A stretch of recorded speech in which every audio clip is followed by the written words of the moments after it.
작년 이스라엘 성지 순례 때 성경에 많이 나오는 세겜이라는 도시를 봤습니다. 이스라엘 백성이 출애굽하여 가나안 들어갈 때 하나님께서 백성을 둘로 나누셔서 절반은 그리심산 앞에 그리고 절반은 에발산 앞에 서게 하시고 그리심산에서는 축복을 선포하고 에발산에서는 저주를 선포하게 하신 바로 그 그리심산과 에발산 아래에 세겜 땅이 있습니다. 그리심산에 올라가서 내려다 보니까 이 세겜 땅이 대평지였습니다. 그러나 평지이긴 한데 그냥 평지가 아니라 산들로 빙 둘러 있어서 마치 엄팍한 접시 모양으로 생긴 쟁반 모양으로 생긴 그런 평지였습니다. 천년 요새처럼 그리고 어디를 둘러봐도 다 기름져 보이는 그런 땅이었습니다. 아무것도 모르는 제가 봐도 이만큼 나은 곳이 있을까 할 만큼 아주 좋은 땅으로 보여졌습니다. 그런 까닭에 세겜은 한동안 북이스라엘의 수도였고 지금도 대도시가 형성되어서 인구가 밀집한 곳이었습니다. 야곱이 20년 만에 형 에서와 만나서 극적으로 화해를 하고 난 다음에 당도한 곳이 바로 그곳 세겜 땅이었습니다.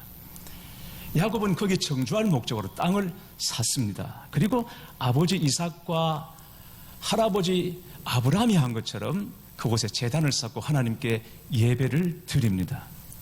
야곱은 그곳의 이름을 엘엘로헤 이스라엘, 엘엘로헤 이스라엘. 이 말은 하나님, 이스라엘의 하나님, 혹은 이스라엘의 하나님은 강하신 하나님, 이런 뜻입니다. 이제 자신은 야곱이 아니라 이스라엘이 되었다는 고백입니다. 야곱이라는 옛 이름을 던져버리고 이스라엘이라는 새 이름을 가지고 새로운 출발을 다짐하고 있는 것입니다. 그간 외삼촌 라반의 추격을 받아서 다시 잡혀갈 뻔하기도 했고 또 중간에 천사와 씨름하는 도중에 환도뼈가 위골이 되기도 했습니다.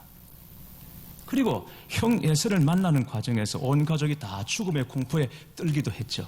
그러나 그 모든 것을 다 넘어 마침내 안정을 찾게 되었습니다. 그런데 여기에 너무도 터무니없는 일이 터지고 말았습니다.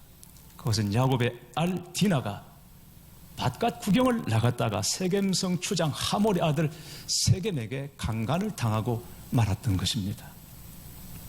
디나는 야곱의 고명딸입니다. 여러 아들 중에 딸이라고는 하나뿐입니다. 형제들도 그렇습니다.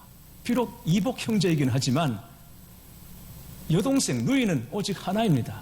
그런데 그런 딸, 그런 누이가 욕보임을 당했습니다. 그런데 자세히 보면 이 일이 어쩌다가 우발적으로 일어난 사건이 아니라는 것을 알 수 있습니다. 창세기 34장 1절 말씀을 보시면 레아가 야곱에게 낳은 딸 디나가 그 땅의 딸들을 보러 나갔더니라고 했습니다. 자, 디나가 그 땅의 딸들, 즉 가나안의 딸들을 보러 나갔다라고 했습니다. 여러분 한번 짐작해 보십시오. 가나안의 딸들, 가나안의 여자들을 디나가 보러 나갔다. 모르는 사람들을 보러 나갔겠습니까? 아닙니다. 디나가 거기 가서 벌써 가나안의 여자들과 친구를 사귀기 시작했다는 것입니다. 가나안의 여자들과 친구가 되어서 그들을 만나고 있었습니다. 디나의 눈에 가나안 여자들은 너무 세련되고 그리고 너무 매력적으로 보였습니다. 그러나 가나안의 여자들은 어떤 여자들입니까? 성적으로 너무 문란했고 도덕적으로 무관념이었습니다. 그래서 가까이 해서는 안 되는 여자들이었죠. 아브라함이 이삭을 위하여 신부감을 찾을 때 종에게 맹세시킵니다. 가나안 여자는 절대 안 된다. 가나안 여자들을 데리고 와서는 안 된다. 반드시 내 고향으로 가서 거기서 내 아들의 신부감을 데려오라고 종에게 맹세까지 시키지 않았습니까? 그랬던 여자들이 가나안 여자들입니다. 디나가 같은 또래 가나안 여자들과 친구로 지내면서 여자들끼리만 모였을까요? 아마 그렇지 않았을 것입니다. 그들과 어울려 지내면서 그 지역의 남자들도 같이 어울리게 되었을 것입니다. 그러다가 어느 날 추장의 아들 세겜이 디나를 유혹해서 자기 집으로 끌고 간 것입니다. 세상에 살되 세상과 짝하지 않는 것, 그것이 바로 그리스도인의 삶입니다. 무척 어려운 일이고 힘든 일입니다. 그러나 우리가 세상 사람들과 같이 어울려 살지만, 함께 지내지만, 그러나 어느 곳에서는 그들과 헤어지는 지점이 반드시 있어야 합니다. 끝까지 같이 갈 수는 없습니다. 어느 곳에서는 여기서 그만 하고 갈라지고 헤어지는 지점이 있어야 합니다. 그걸 거룩이라고 합니다. 그게 구별됨입니다. 그리스도인이 그리스도인 되는 것은 바로 이 구별됨에 있습니다. 그런데 우리는 우리 자신도 그렇고 우리 자녀들에게도 유능하고 실력 있는 사람이 되기를 바라지, 세상과 구별된 사람이 되기를 그렇게 절실히 바라지는 않습니다. 창세기 6장 2절을 보면 노아 홍수 전에 이런 이야기가 있습니다. 하나님의 아들들이 사람의 딸들의 아름다움을 보고 자기들이 좋아하는 모든 여자를 아내로 삼는지라. 하나님의 아들들이, 말하자면 믿음의 사람들이 사람의 딸들을 보고 자기들이 좋은 대로 그 딸들을 자기 아내로 삼았다. 믿는 사람과 믿지 않은 사람이 함께 짝했다라는 것입니다. 이것이 바로 노아 홍수의 결정적인 원인입니다. 구별된 사람들이 세상 속으로 들어가 버린 것입니다. 세상에 물들어 버린 것입니다. 여러분, 교회가 세상이 되고 세상에서 하는 방법들을 그대로 교회가 따라갈 때 그건 교회도 죽고 성도도 죽는다는 것을 알아야 합니다. 전 세계적으로 이슬람이 파죽지세로 지금 세력을 얻고 있습니다. 무섭게 성장하고 있습니다. 유럽은 거의 넘어졌다고 말하고 있고 한국도 예외가 아닙니다. 한국에서 급성장하고 있는 종파가 있다면 이슬람입니다. 반대로 우리 기독교 선교사들이 이슬람권에 들어가서 그 모슬렘을 전도하는 것은 낙타가 바늘귀로 들어가는 것만큼 어렵다고 말합니다. 그렇게 얘기하죠. 이유가 무엇인가? 이 모슬렘들은, 이슬람을 믿는 사람들은 자녀들이 어릴 때 코란 과외를 시킵니다. 아이들이 글을 깨우치기 시작하면 선생님을 불러서 코란을 가르칩니다. 배우게 합니다. 과외를 시킵니다. 우리나라에서는 자녀들을 위해서 영어, 수학 과외를 시키지만 성경 과외를 시키는 성도들 계십니까? 아이들을 위해서 글 깨우치면 선생님을 불러서 성경을 과외시키는 분, 그런 가정 아마 없지 싶습니다. 없지 싶습니다. 그런데 모슬렘들은 그럽니다. 글 깨우치면 코란을 가르칩니다. 그러니까 어릴 때부터 아이들을 코란으로 무장을 시켜놓으니까 모슬렘 중에서는 개종하는 사람들이 거의 없습니다. 그래서 모슬렘에게 복음을 전하는 것은 낙타가 바늘귀로 들어가는 것만큼 어렵다고 그렇게 말하죠. 디나가 당한 일로 인해서 야곱의 가족들은 수치심과 분노에 떨었습니다. 그러나 하몰과 그의 아들 세겜은 오히려 디나를 자기 집에 붙잡아 두고는 결혼을 요구합니다. 보니까 디나가 가나안 여자들하고는 다르다는 것을 알았어요. 그렇게 물러나고 도덕적으로 무관념한 딸이 아니었습니다. 그래서 세겜은 거기 반했습니다. 몸이 달았습니다. 디나와 결혼하고 싶었습니다. 그래서 붙잡아 두고는 보내주지를 않고 야곱에게 결혼을 요구하죠. 딸을 달라고. 그 얘기를 시므온과 레위가 들었습니다. 시므온과 레위는 디나와 동복인 오빠들입니다. 이 얘기를 듣고 복수심에 불탔지만은, 그러나 이게 정말 그들을 진짜 완전히 속일 수 있도록, 그래서 진짜 보복을 하기 위해서 꾸밉니다. 그들의 말을 들어주는 척하면서 한 가지 조건을 내세웁니다. 그게 뭐냐면, 내 누이와 결혼하기 원한다면 당신들도 할례를 받아야 합니다. 할례 받지 않은 사람들과 결혼하는 건 우리에게 수치입니다. 그러니까 내 누이를 줄 테니 당신뿐 아니라 모든 남자들이 다 할례를 받으십시오. 그러면 누이를 주겠습니다. 세겜은 몸이 달았거든요. 그래서 그 말을 철석같이 믿고는 그 부족 남자들을 설득해서 다 할례를 받았습니다. 할례는 일종의 외과 수술입니다. 지금이야 아주 예리한 메스가 있기 때문에 그나마 낫죠. 이때는 어떻습니까? 돌을 갈아가지고 수술을 합니다. 통증이 굉장히 심하고 2, 3일 지나면 극심한 고통이 찾아오죠. 꼼짝을 못하고 들어 누워 있어야 합니다. 바로 그때 이 시므온과 레위가 사람들을 움직여서, 종들을 움직여서 그 부족 남자들 다 몰살시켜버리고 꼼짝없이 다 당하고 말았죠. 그리고 뿐만 아니라 다른 형제들도 그 성에 들어가서 물건을 노략질하고 여자와 아이들을 약탈했습니다.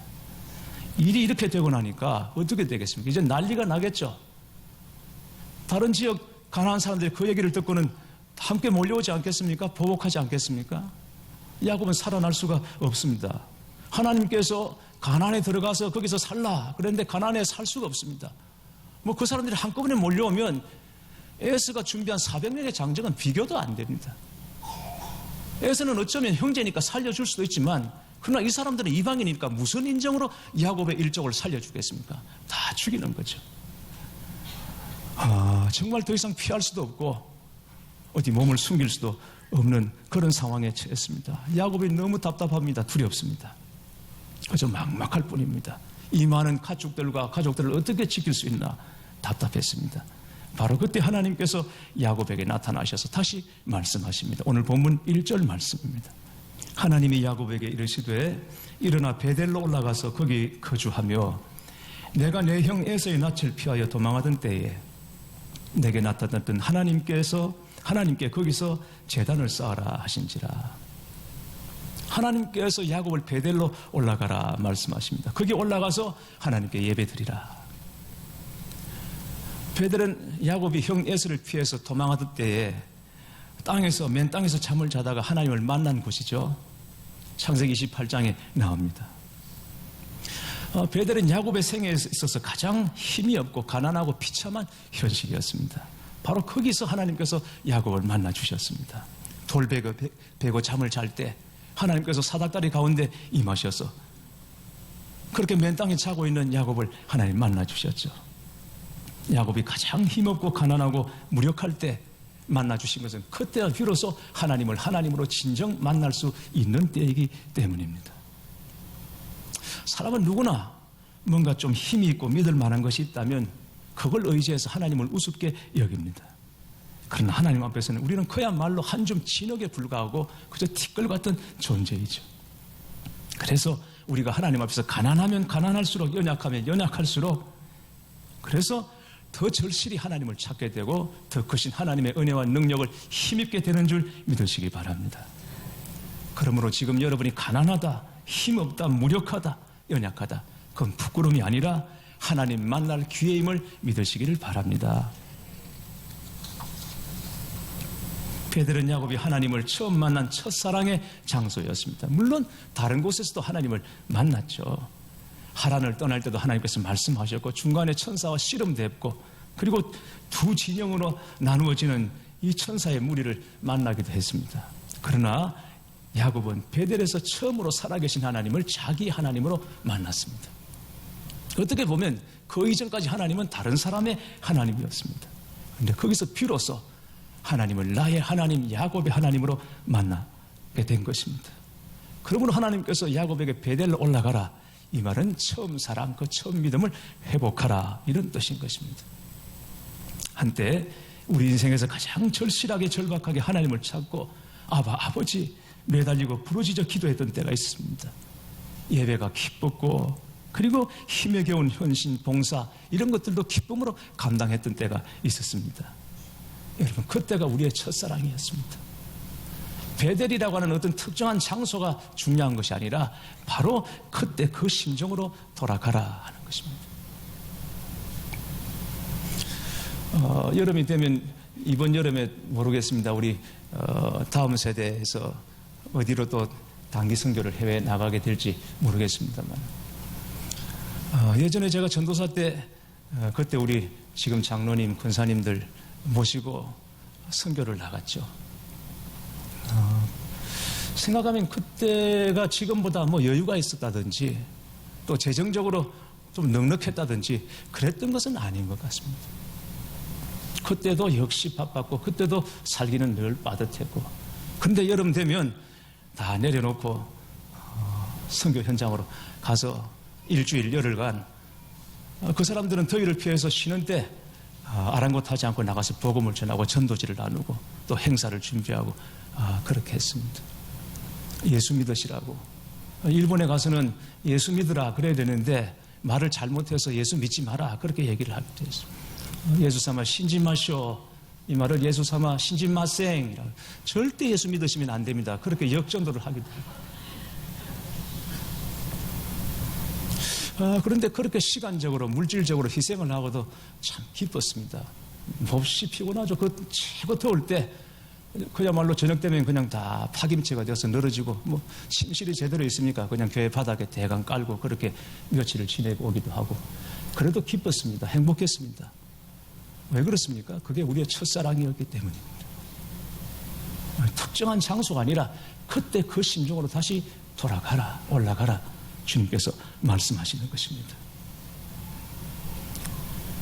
베델로 올라가라는 하나님 말씀에 야곱은 무조건 순종합니다. 그리고 가족들에게 말합니다. 2절에 보면 야곱이 이에 자기 집안 사람들과 자기와 함께한 모든 자에게 이르되 너희 중에 있는 이방 신상을 버리고 자신을 정결하게 하고 너희들의 의복을 바꾸어 입어라. 가족에게 있는 이방 신상들 다 버리라. 놀랍게도 보니까 버려야 할 신상들이 가족들에게 너무 많더라는 것입니다. 하나님을 믿고 사는데도 버리라. 그리고 찾아보니까 가족들 안에 버려야 될 신상들이 너무 많았습니다. 아마 라헬은 아버지한테 훔쳤던 그 드라빔을 이때까지 아마 가지고 있었을 것입니다. 그거 다 모아서 상수리 나무를 파고 거기다가 묻어버렸습니다. 그리고 옷을 바꾸어 입어라. 말하자면 가나안 문화를 벗어버리라. 이런 뜻이죠. 옷이라는 것이 참 묘합니다. 사람이 어떤 옷을 입느냐 따라서 행동이 달라집니다. 가벼운 옷을 입으면 가볍게 행동하고 무거운 옷을 입으면 무겁게 행동을 하고 야한 옷을 입으면 야하게 행동해요. 정장을 입게 되면 아무래도 정장에 걸맞는 행동을 하게 되죠. 남자들이 예비군복을 입으면 어떻게 되는지 아십니까? 예비군복을 입으면 멀쩡한 남자들도 개가 됩니다. 옷이라는 것이 그렇습니다. 가나안의 옷을 벗어버려라. 가나안의 문화들을 다 벗어버리라. 그리고는 그거 없애버리고 땅에 파묻고 베델로 올라갑니다. 우리가 세상을 살아가는 이상 똑같이 세상 사람들과 살고 있죠. 그러니까 우리도 이 세상 어디엔가는 발을 붙이고 살아야 합니다. 그러나 때로 우리가 이 세상 어디에서도 환영받지 못하고 있구나. 정말 내가 갈 곳이 없구나. 그런 생각이 들 때가 있습니다. 어디로 가야 합니까? 하늘로 올라갑니까? 땅으로 꺼져야 합니까? 산속으로 갑니까? 아무도 나를 반기지 않고 환영하지 않고 내가 거할 곳이 없는 것 같은 그런 지경에 우리가 처할 때가 있지 않습니까? 어떻게 합니까? 그러나 반드시 우리가 이 세상 가운데 거할 곳이 있습니다. 그게 바로 우리가 처음 살아계신 하나님을 만났던 곳, 하나님의 음성을 듣고 은혜 받은 곳입니다. 그곳으로 다시 돌아가라는 것입니다. 막막하고 갈 데가 없고 고립문에 혼자인 것 같을 때, 땅으로 꺼질 수도 없고 하늘로 올라갈 수도 없고, 그럴 때 처음 하나님을 만났고 음성을 듣고 은혜 받았던 그 자리로 다시 돌아가는 것이 살 길인 것입니다. 야곱은 가나안으로 가기만 하면 다 되는 줄 알았습니다. 그러나 하나님께서 원하시는 것은 가나안 땅 어디든지가 아니라 베델까지 올라가라. 이게 바로 우리와 하나님과 생각 차이죠. 하나님이 원하시는 것과 우리가 생각하는 것의 차이입니다. 우리는 하나님을 믿는다고 하면서도 나름대로 신앙의 기준을 가지고 살아갑니다. 이만하면 여기까지만 하면 하는 이런 신앙의 기준을 가지고, 그리고 서로 비교하면서 자기 신앙을 점검을 하죠. 그러나 여러분, 우리는 절대 비교 대상이 아닙니다. 서로 비교하는 거 아무 소용이 없습니다. 기준은 오직 하나님의 말씀입니다. 하나님의 말씀만이 우리의 캐논, 우리의 기준이 되는 것입니다. 그런데 우리는 스스로 가나안에 들어가면 된다, 그리고 거기 족하고 여기까지, 이제는 이런 식으로 나름대로 기준을 가지고 신앙생활하는데 그렇지 않습니다. 하나님의 말씀입니다. 왜 신앙생활하는데 뜨겁지가 않을까요? 주님의 이름을 그렇게 부르고 아멘을 입에 달고 사는데 왜 우리에게 만족함이 없을까요? 그 이유는 우리가 가나안까지 오기는 했지만 아직도 세겜에 머물러 있기 때문입니다. 베델로 올라가지 않았기 때문입니다. 베델로 올라가라는 하나님의 말씀에 순종했을 때 하나님께서는 야곱을 보호하시고 지켜주십니다. 본문 마지막 5절 말씀을 보시겠습니다. 그들이 떠났으나 하나님이 그 사면 고을들로 크게 두려워하게 하셨으므로 야곱의 아들들을 추격하는 자가 없었더라. 한 부족 남자들 다 몰살시켰습니다. 엄청난 일을 저지른 것입니다. 가나안 부족들이 쫓아오면 살아남을 수가 없습니다. 그런데 말씀을 보십시오. 가나안 족속 어느 부족 하나도 쫓아오는 자가, 추격하는 자가 없더라. 왜 그렇습니까? 하나님께서 그들 마음속에 야곱에 대한 두려움을 심어 놓으셨기 때문인 것입니다. 그래서 감히 쫓아오지를 못했습니다. 이스라엘 백성들이 가나안 들어갈 때 요단강을 건넌 다음에 이제 여리고성을 쳐야 합니다. 바로 거기서 하나님께서 여리고성을 치기 전에 먼저 말씀하신 것이 전쟁에 나갈 만한 남자들은 다 할례를 행하라. 여러분, 전쟁을 앞두고 적전에서 할례를 행하는 것은 자살 행위나 마찬가지입니다. 그런데 이스라엘 남자들이 거기서 다 할례를 행하고 드러누워 있습니다. 자, 만약에 그때 적들이 습격하면, 역습을 하면 어떻게 되는 거죠? 앉아서 다 죽는 것입니다. 그런데 신기하게도 군인들이 다 할례를 행하고 드러누워 꼼짝을 못하고 있는데 적들이 미동도 하지 않고 두문불출하고 있습니다. 보니까 성문을 꽁꽁 걸어 잠그고 움직이지 않습니다. 하나님께서 그들의 마음속에 이스라엘에 대하여 두려움을 심어 놓았기 때문인 것입니다. 사랑하는 교회 여러분, 하나님의 말씀에 순종하는 것이 우리가 살 길인 줄 믿어야 합니다. 순종이 살 길인 것입니다. 혼자 살겠다고, 스스로 살아보겠다고 하니까 길이 열리지 않습니다. 그러나 어렵지만 힘들지만 순종하면 살 길이 열리게 됩니다. 믿으시기를 축원합니다. 며칠 전에 한 금사님 부부를 만났습니다. 말씀에 대한 사모함이 있으시고 또 기도에 갈급함이 있는 분들입니다. 근데 예전처럼 그렇게 간절히 기도하지 못하고 있는 것을 안타까워하시고 죄스럽게 여기고 있었습니다. 새벽 기도가 너무 새벽에 기도하면 그렇게 기도가 잘 되고 또 기도한다고 그러지만 이게 뭐 기도야 어디서나 하는 거지. 낮이면 어떻고 밤이면 어떻고 새벽이면 어떠냐. 말들은 그렇게 하지만 사실은 새벽에 나와서 집중해서 기도하지 않으면 하루 사는 동안 기도가 잘 안 되지 않습니까? 새벽 기도가 그렇게 좋은데 근데 요즘 새벽 기도를 놓치고 있다고 말씀하셨어요. 그런데 생활하면서 꼭 해야 된다 싶은 일은 밤을 새워서라도 하신다는 거죠. 그렇게 말씀하셨어요. 제가 일어서기 전에 권사님께 말씀드렸습니다. 권사님, 육신을 쳐서 복종하십시오. 그랬더니 권사님이, 목사님, 제가 그 말을 듣고 싶었습니다. 오늘 제가 들은 말 중에 가장 은혜로운 말씀입니다. 그리고 너무 좋아하셨습니다. 사랑하는 교회 여러분, 오늘 성령님이 여러분에게 하시는 말씀을 들으시길 바랍니다. 그리고 그 말씀에 순종하십시오. 가나안에 들어와 있는 것으로 만족하시면 안 됩니다. 내가 이러면 안 되는데, 내가 변해야 되는데, 내가 새로워져야 하는데, 그렇게 느끼는 것은 여러분이 가나안에 들어와 있다는 증거입니다. 그것도 귀한 것입니다. 그러나 마음의 바램만 가지고 있어서는 안 됩니다. 거기서 나아가 결단하여 베델로 올라가셔야 합니다. 처음 사랑을 회복해야 합니다. 야곱이 온 가족을 다 이끌고 이방의 신상들과 모든 우상들을 벗어버리고 놓아버리고 그리고 옷을 갈아입고 베델로 다시 올라간 것처럼 오늘 저와 여러분, 우리 온 교우들이 다시 베델로 올라가는 복된 결단이 있게 되기를 주님의 이름으로 축원합니다. 말씀 붙잡고 함께 우리 기도하십시다.